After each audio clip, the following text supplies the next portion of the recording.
नमस्कार दोस्तों, मैं डॉक्टर एस भदौरिया। हमारे यूट्यूब चैनल भदौरिया एजुकेशन पर आप सभी का स्वागत है। दोस्तों, उत्तर प्रदेश उच्चतर शिक्षा सेवा आयोग की होने वाली असिस्टेंट प्रोफेसर परीक्षा से संबंधित जो हम स्टडी मटेरियल प्रोवाइड करा रहे हैं, उस कड़ी में आज हम भाग 57 लेकर आए हैं। भाग 57 में कुल 16 प्रश्न हैं। ये सभी 16 प्रश्न प्रीवियस ईयर्स के असिस्टेंट प्रोफेसर या नेट के एग्जाम में पूछे गए हैं अथवा उन्हीं से रिलेटेड, उन्हीं के इर्द गिर्द दूसरे प्रश्न हैं। दोस्तों, आप अगर हमारे चैनल को सब्सक्राइब नहीं किए हैं अभी तक, तो हमारे चैनल को सब्सक्राइब कर लें। दोस्तों, हमारे चैनल से जुड़े रहें। हमारा चैनल एक इकलौता ऐसा चैनल है जो सभी एजुकेशन या टीचिंग से रिलेटेड सभी परीक्षाओं को कवर करता है। अगर आप हमारे चैनल से जुड़े हुए हैं तो किसी भी परीक्षाओं की तैयारी के लिए इस चैनल के अतिरिक्त कोई भी चैनल नहीं देखना पड़ेगा आपको। चाहे टीजीटी का हो, चाहे पीजीटी का हो, चाहे पीआरडी का हो, चाहे प्रिंसिपल का हो, चाहे असिस्टेंट प्रोफेसर का हो, और किसी भी संस्थान का हो, चाहे केवीएस का हो, चाहे एनवीएस का हो, चाहे एमपी टेट का हो, चाहे यूपी टेट का हो, चाहे सी टेट का हो, सभी के लिए हमारा ये चैनल बेनिफिशियल है। तो दोस्तों, अगर आप हमारे चैनल को सब्सक्राइब नहीं किए हैं तो पुनः हम आपसे रिक्वेस्ट करते हैं कि हमारे चैनल को सब्सक्राइब कर लें और बेल आइकन को दबा दें, जिससे जैसे ही हम अपने वीडियो को अपलोड करें वैसे ही नोटिफिकेशन के माध्यम से वो आपको मिल जाए और आप उसका लाभ ले सकें और अपने दोस्तों को भी शेयर करके उसका लाभ प्रदान कर सकें। तो दोस्तों, आइए आज देखते हैं आज के वीडियो का पहला प्रश्न। घटनाओं का प्रत्यक्ष अवलोकन करने की विधि का प्रयोग करके अनुभविक या अनुभवाश्रित या इंग्लिश में इंपीरिकल रिसर्च करने की सलाह सर्वप्रथम किसने दी? पुनः देखिए, प्रश्न को समझिए। घटनाओं का प्रत्यक्ष अवलोकन करने की विधि का प्रयोग करके इंपीरिकल रिसर्च करने की सलाह सर्वप्रथम किसने दी है? तो इसका उत्तर है फ्रांसिस बेकन ने। और देखिए दोस्तों, दूसरा प्रश्न पर हम देखते हैं इसी तरह का रिसर्च बेकन महोदय ने किया था। और अब देखिए पहला दूसरा प्रश्न, फिर बाद में हम चर्चा करते हैं।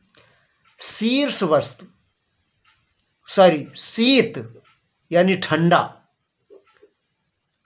शीत वस्तु या जीवन के प्रभाव को, शीत यानी ठंडी वस्तु या जीवन के प्रभाव को कहां तक रोकता है? जो ठंडक है वो किसी वस्तु या किसी जीवन के प्रभाव को कहां तक रोकता है? इस प्रयोग में कुत्ते के बच्चे को बर्फ में बंद किया गया था। किसने बंद किया था? फ्रांसिस महोदय ने बंद किया था। इस प्रयोग के परिणाम देखने से पहले ही अनुसंधानकर्ता की मृत्यु हो गई। अनुसंधानकर्ता कौन थे? तो वो फ्रांसिस बेकन ही थे। वही इंपीरिकल रिसर्च कर रहे थे और इंपीरिकल रिसर्च करने उसका परिणाम नहीं आया था और वो बीच में ही एक्सपायर हो गए थे और इसका परिणाम दूसरे लोगों ने देखा फिर। तो ये बहुत अच्छा क्वेश्चन है। प्रश्न नंबर 3 है, एक वास्तविक द्विभाजी चर की हम बात कर रहे हैं तथा एक सतत चर के बीच सहसंबंध ज्ञात करना हो तो किस विधि का प्रयोग उचित होगा? तो वो है बिंदु द्विपांक्तिक, पॉइंट बाई सीरियल मेथड। प्रश्न नंबर 4 है,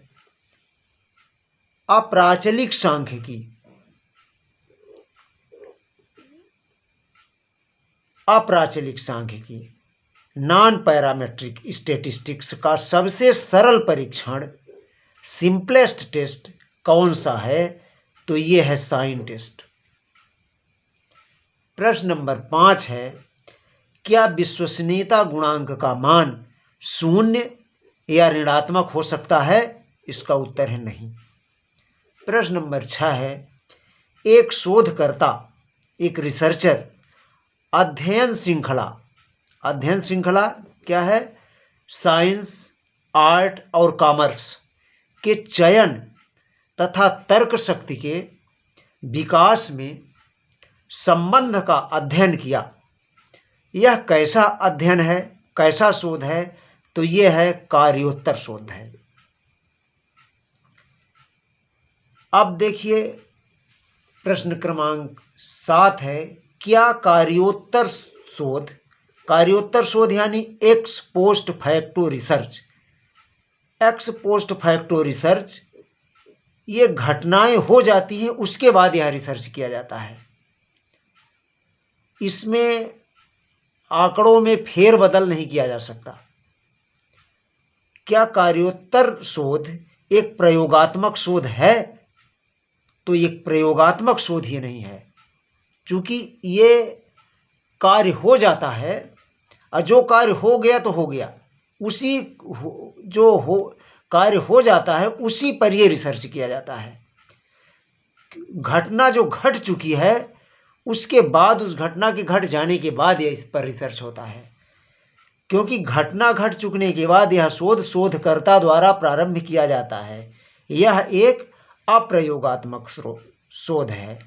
कार्योत्तर शोध जो है x post facto research experimental शोध नहीं है। अब हम चलते हैं प्रश्न नंबर 8 पर। प्रश्न नंबर 8 है, एक शोधकर्ता न्यूटन के गति के नियम पर आधारित एक परीक्षण तैयार कर, एक टेस्ट तैयार करता है और टेस्ट तैयार कर बच्चों को देता है। एक अन्य परीक्षण जो इसी विषय पर आधारित है को भी छात्रों को देता है, प्राप्त अंकों की तुलना करता है। अब देखिए 2 टेस्ट देता है, फिर जो अंक प्राप्त हैं उनकी तुलना करता है। यहाँ पर किस वैधता का परीक्षण शोधकर्ता द्वारा किया जा रहा है? तो वो है विषय वस्तु वैधता, कंटेंट वैलिडिटी। इसे अंतर विषय वैधता भी कहते हैं और इसे आंतरिक वैधता भी कहा जाता है। विषय वस्तु वैधता को अंतर विषय वैधता और आंतरिक वैधता के नाम से भी जाना जाता है। प्रश्न नंबर 9 है। प्रश्न नंबर 9 है, प्रभावी संवाद में शामिल है। प्रभावी संवाद में शामिल क्या है? ऐसा संवाद जिसमें बोलना भी हो, सुनना भी हो, प्रस्तुत करना भी हो, पढ़ना भी हो, लिखना भी हो, ये सभी संवाद में शामिल होते हैं, तभी संवाद प्रभावी होता है। संवाद मौखिक और गैर मौखिक दोनों तरह के होते हैं। गैर मौखिक संवाद भी होता है।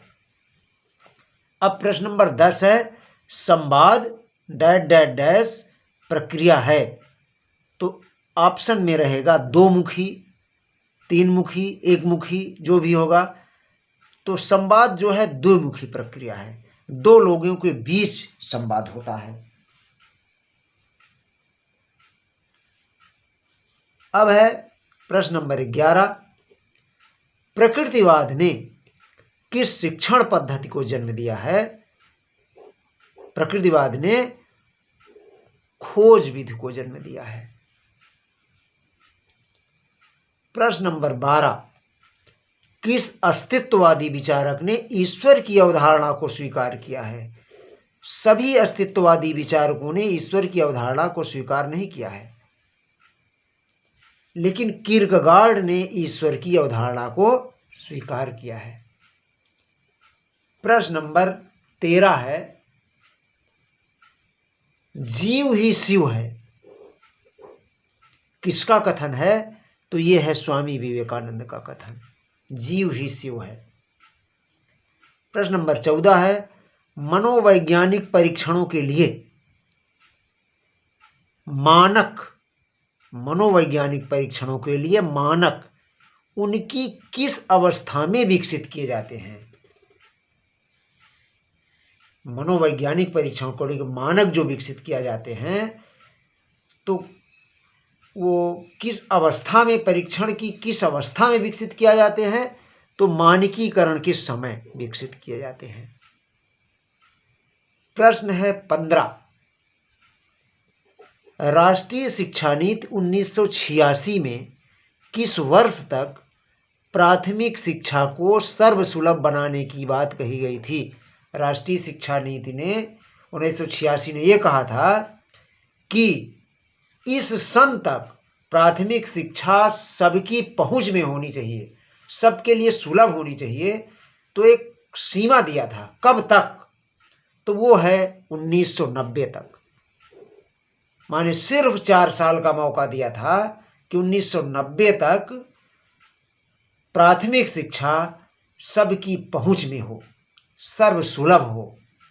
और आज का 16वां और अंतिम प्रश्न है, स्वामी विवेकानंद का शिक्षा में सबसे बड़ा योगदान अगर क्या है तो वो है मानव निर्माण के लिए शिक्षा, मानव बनने की शिक्षा।